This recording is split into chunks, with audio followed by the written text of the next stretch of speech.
In today's video, I want to talk about drones. Actually about my top 5 drone spots in Greece off the beaten path. Places where you find perfect and legal conditions for some cinematic footage, and places where you better not fly a drone at all.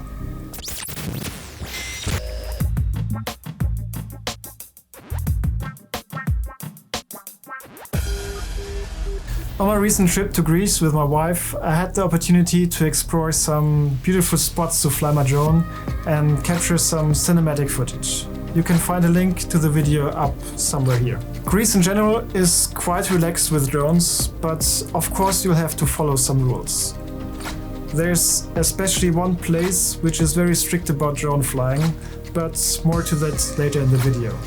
A good starting point to find local no-fly zones is DroneAware. I put a link down in the description. The map gives you a quick overview where you're allowed to fly the drone and where it's forbidden. You can click on the yellow areas to see why it's restricted area and in which altitude sector it is forbidden to fly. So even if you're in a no-fly zone, there is a chance that the no-fly zone is far above you and doesn't conflict with your drone. Now let me take you on a journey to my 5 favorite drone spots in Greece, and you can find all the exact locations also down inside the description.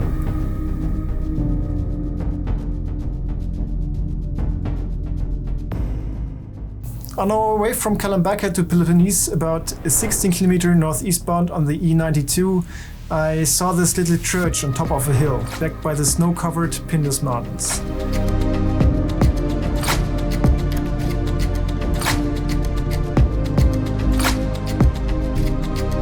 The light was not the best, but still, the footage turned out to be spectacular.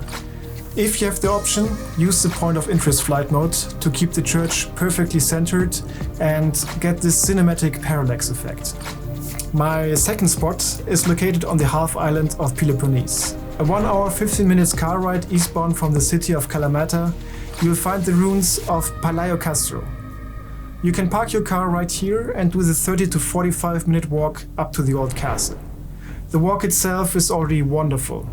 The lush green nature on the one side and the sound of the breaking waves on the other side give this location a special vibe. We arrived at the ruins an hour before sunset, and the atmosphere up there made us speechless. The area is a perfect playground for your drone. Unfortunately, not only for your drone, also for the mosquitoes, so make sure to bring some spray against them. The third location brought us to Mani. It's one of the most southern areas of mainland Greece. Due to its rugged landscapes and mountains up to 2,400 meters, it was a perfect hideaway for the haunted and also pirates. Until now, you'll find abandoned old villages, defense towers and churches. Some of them were restored, some of them haven't been touched since they were left.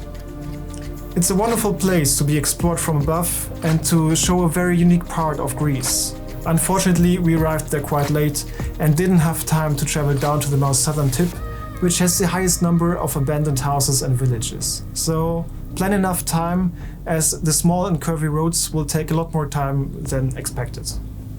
At the next location, I was almost convinced that it was not allowed to fly the drone here, as the location is an archaeological site. But checking the website DroneAware, I've been positively surprised. I couldn't find any limitations.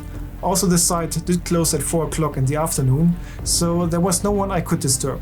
I'm talking about the old town of Mystras, a few kilometers east of Sparta. It's a perfectly restored old city, more than 800 years old. The restoration level of the village is incredible. It's one of those places which shows a rich and unique history of Greece. Seeing it from above gives it a very special perspective. I parked the car at this small street where I had a good overview of the site and gave me a good signal connection to the drone. My last location is located on the island of Crete. On the southern side of the island, you will find a very rough and dry landscape. The Preveli Gorge makes a perfect contrast in this landscape. Through the deep canyon flows the river Faragi, which carries a huge amount of water down to the ocean and feeds the palm trees along the stream. It's an oasis in the otherwise inhospitable scenery. The extent of the canyon and the contrast between the green river stream and the dry, rocky surroundings is best seen by air. Just enjoy the views and capture some cinematic footage. As mentioned before, there was this one spot on the very top of my list, which I actually had to strike off before we even arrived there. Meteora. In Meteora you'll find those beautiful old monasteries sitting on top of huge rock towers. A perfect place to fly a drone. If only there wouldn't be a strict no-fly zone. I searched the internet for any further information, but I had to find out that even the film crew of Game of Thrones didn't get permission to fly the drone in Meteora, and the fines are up to 15,000 euros.